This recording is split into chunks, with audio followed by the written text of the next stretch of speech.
Vue de Rome avec Cyprien Viette.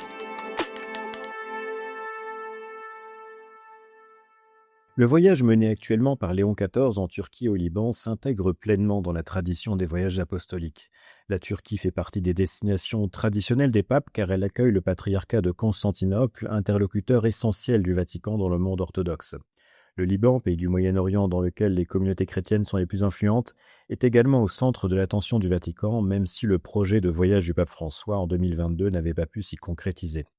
Mais surtout, le Liban et la Turquie partagent le point commun d'être des terres de contact entre l'Occident et l'Orient.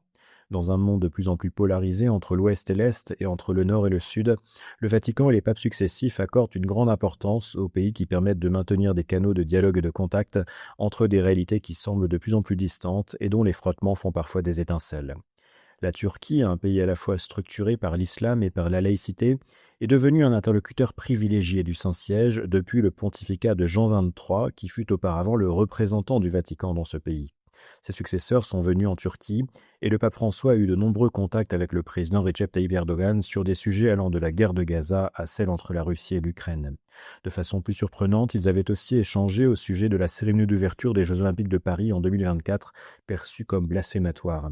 Les visites du président Erdogan au Vatican furent organisées dans un climat bienveillant et respectueux, le professionnalisme des services de sécurité turcs étant bien apprécié par leurs homologues à Rome.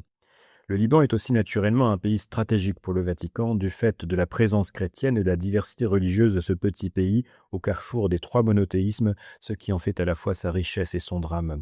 En organisant un synode spécifiquement dédié au Liban en 1995, 5 ans après la fin de la guerre civile, Jean-Paul II avait montré l'importance accordée à ce pays vu de Rome et ses successeurs ont maintenu cette attention. À travers ce premier voyage de Léon XIV, la papauté met donc le cap vers un Orient complexe dont la stabilisation conditionne l'avenir d'une grande partie de l'humanité. Vue de Rome.